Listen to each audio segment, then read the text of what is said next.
Ada satu hal yang jarang diakui secara jujur tentang laku tirakat. Semakin banyak orang membicarakannya, semakin jauh pemahamannya dari cara kerja yang sebenarnya. Di permukaan, tirakat sering dipersepsikan sebagai jalan cepat menuju kekuatan, ketenangan batin, atau bahkan keunggulan spiritual. Narasinya sederhana, menahan diri, mengurangi kenikmatan, lalu mendapatkan sesuatu yang lebih besar sebagai balasan. Sebuah transaksi, sebuah mekanisme sebab akibat yang terasa intuitif. Tapi di balik narasi itu, ada sesuatu yang tidak pernah benar-benar dijelaskan. Bahwa sebagian besar orang yang menjalani tirakat sebenarnya tidak pernah memahami sistem yang sedang mereka masuki. Pertanyaannya bukan lagi apakah tirakat itu benar atau tidak, tetapi apa sebenarnya yang sedang terjadi di balik proses itu. Dan lebih penting lagi, mengapa hasilnya bisa sangat berbeda antara satu orang dengan yang lain, bahkan ketika metodenya terlihat sama. Topik ini menjadi relevan sekarang karena tirakat tidak lagi berada di ruang tertutup atau tradisi tertentu. Ia sudah masuk ke ranah konten digital, motivasi diri, bahkan branding personal. Banyak orang mulai mengadopsinya, tanpa memahami struktur mental, psikologis, dan sosial yang menggerakkannya. Kesalahan terbesar bukan pada prakteknya, tetapi pada cara orang memahaminya. Tirakat sering dianggap sebagai aktivitas fisik atau ritual, padahal yang sebenarnya bekerja jauh lebih dalam, pada level persepsi, kontrol diri, dan konstruksi makna. Video ini tidak akan mengajarkan cara melakukan tirakat. Tidak ada langkah-langkah, tidak ada metode. Yang akan kita bongkar adalah bagaimana tirakat benar-benar bekerja sebagai sebuah sistem dan mengapa pemahaman yang keliru justru bisa membawa hasil yang bertolak belakang dari yang diharapkan. Karena tanpa memahami mekanismenya, tirakat bukan hanya tidak efektif, dalam banyak kasus, ia justru menjadi jebakan yang tidak disadari. Ada satu kenyataan yang jarang dibicarakan secara jujur tentang ilmu batin Nusantara. Bukan karena topik ini tidak penting, justru sebaliknya. Banyak orang tertarik pada ilmu batin karena mereka percaya bahwa di dalamnya tersembunyi kekuatan, kedalaman pengetahuan, dan kemampuan yang tidak dimiliki orang kebanyakan. Namun realitasnya jauh lebih rumit dari itu. Yang jarang dibicarakan adalah bahwa sebagian besar orang yang tertarik pada ilmu batin sebenarnya tidak sedang mencari pemahaman. Mereka sedang mencari keunggulan. Keunggulan atas orang lain, keunggulan dalam pengaruh, atau bahkan keunggulan dalam kekuasaan. Di titik inilah banyak kesalahpahaman mulai muncul. Di berbagai cerita populer, ilmu batin sering digambarkan sebagai sesuatu yang misterius, sakral, dan penuh rahasia kuno yang diwariskan dari generasi ke generasi. Gambaran ini kemudian membentuk persepsi publik bahwa ilmu batin adalah sesuatu yang terpisah dari realitas sehari-hari, sesuatu yang hanya dimiliki oleh orang-orang tertentu yang dianggap terpilih. Padahal jika kita melihatnya dengan lebih jernih, ilmu batin sebenarnya tidak pernah berdiri sendiri sebagai sesuatu yang sepenuhnya mistis. Ia selalu berada di dalam sistem sosial, budaya, dan psikologis manusia. Dan disinilah masalah sebenarnya muncul. Karena ketika sebuah sistem pengetahuan bercampur dengan kebutuhan manusia akan status, pengaruh, dan pengakuan, maka seringkali yang berkembang bukan lagi pemahaman, tetapi narasi. Narasi yang dibangun, narasi yang diperbesar, dan kadang-kadang narasi yang sengaja diselimuti misteri. Video ini tidak akan mengajarkan teknik, ritual, atau cara mempelajari ilmu batin. Sebaliknya, kita akan mencoba membongkar sesuatu yang jauh lebih penting. Bagaimana sebenarnya sistem pemahaman tentang ilmu batin Nusantara terbentuk? Mengapa sebagian orang menganggapnya sangat sakral? Mengapa sebagian lainnya melihatnya sebagai sesuatu yang kontroversial? Dan yang paling penting, hal-hal apa yang sebenarnya jarang sekali diceritakan secara terbuka tentang ilmu batin itu sendiri? Untuk memahami itu semua, kita harus mulai dari satu pertanyaan mendasar. Bukan tentang apa itu ilmu batin, tetapi tentang mengapa manusia selalu tertarik pada sesuatu yang dianggap tersembunyi. Sekarang, sebelum kita masuk lebih dalam, coba turunkan sedikit ritme Anda. Tidak perlu terburu-buru memahami semuanya sekaligus. Biarkan penjelasan ini mengalir, Dan perhatikan bagaimana setiap bagian mulai saling terhubung. Karena yang akan kita bongkar di sini bukan sesuatu yang bisa ditangkap hanya dengan satu sudut pandang cepat, melainkan pola yang baru terlihat ketika Anda benar-benar menyimak. Dan menariknya, semakin tenang Anda mengikuti alurnya, semakin jelas mekanismenya akan terlihat dengan sendirinya. Hal pertama yang perlu dipahami, tirakat bukanlah tentang apa yang dilakukan, tetapi tentang apa yang berubah di dalam sistem diri seseorang. Banyak orang fokus pada aspek luar, tidak makan, tidak tidur, mengurangi kenyamanan, atau menahan keinginan. Padahal itu hanya input. Yang menentukan hasil justru adalah bagaimana sistem internal merespons input tersebut. Di sini kita masuk ke mekanisme pertama, disrupsi pola kebiasaan. Tubuh dan pikiran manusia bekerja dengan pola yang stabil. Kita terbiasa dengan ritme tertentu, jam makan, pola tidur, respons emosional, bahkan cara berpikir. Ketika seseorang melakukan tirakat, yang sebenarnya terjadi adalah gangguan terhadap stabilitas ini. Dan setiap gangguan akan memicu adaptasi. Namun, adaptasi ini tidak selalu mengarah pada peningkatan. Dalam banyak kasus, yang terjadi justru kebingungan sistem, karena pola lama dihentikan, tapi pola baru belum terbentuk. Disinilah banyak orang mulai salah membaca proses. Mereka mengira ketidaknyamanan, kegelisahan, atau bahkan tekanan mental adalah tanda kemajuan. Padahal itu bisa jadi hanya reaksi awal dari sistem yang kehilangan keseimbangan. Mekanisme kedua adalah pergeseran fokus perhatian. Saat seseorang mengurangi stimulus eksternal, makan, hiburan, interaksi, secara otomatis perhatian akan beralih ke dalam. Pikiran menjadi lebih aktif, sensasi tubuh lebih terasa, dan emosi yang biasanya tertutup mulai muncul ke permukaan. Ini sering disalahartikan sebagai kesadaran yang meningkat. Padahal secara sistem, itu hanyalah efek dari berkurangnya distraksi.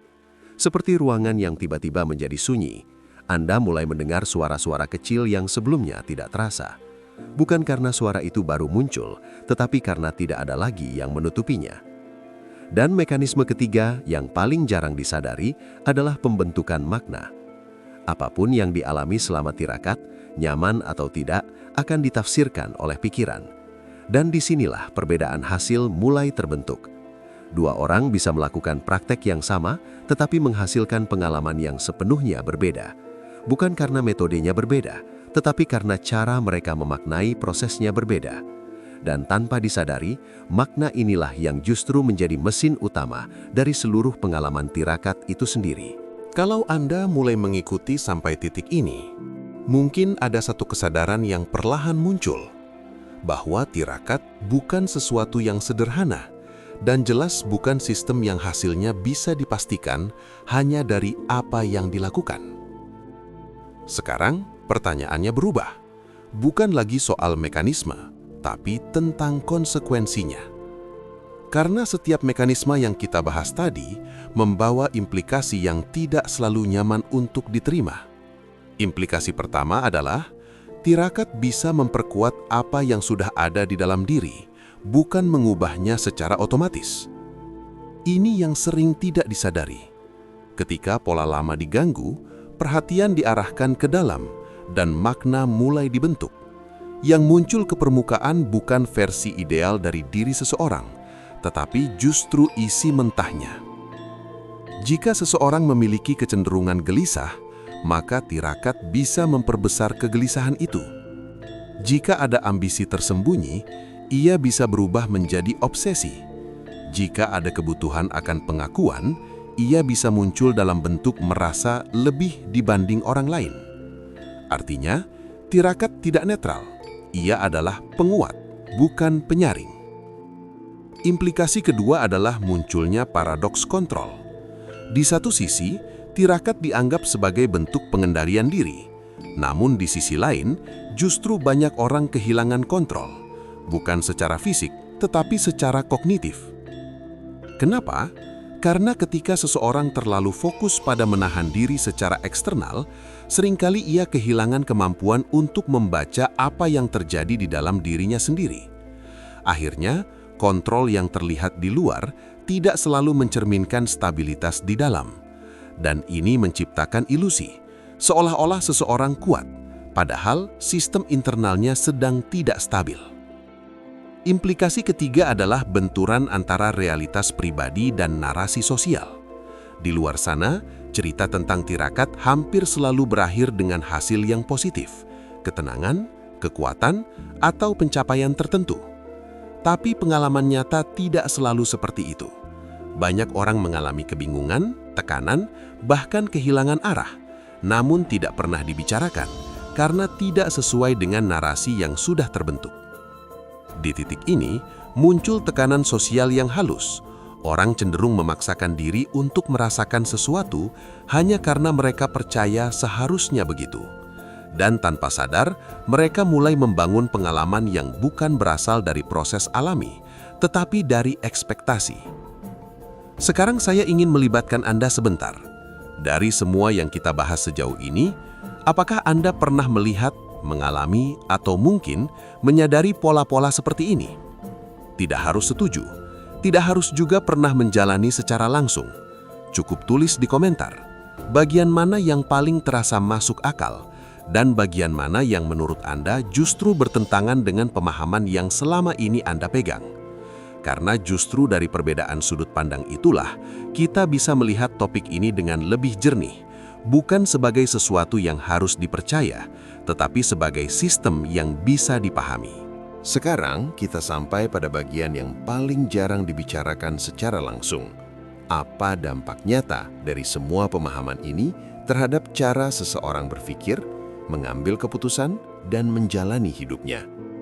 Karena pada akhirnya, nilai dari memahami tirakat bukan ada pada prakteknya, tetapi pada cara Anda membaca diri sendiri dan realitas dengan lebih akurat.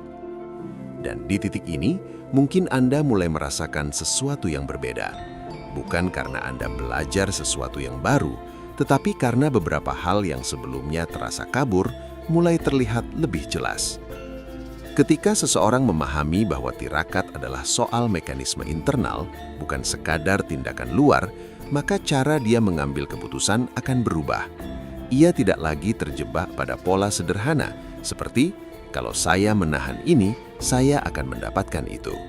Sebaliknya, ia mulai melihat variabel yang sebelumnya tidak terlihat, kondisi mental, stabilitas emosi, cara memaknai pengalaman, hingga konteks lingkungan.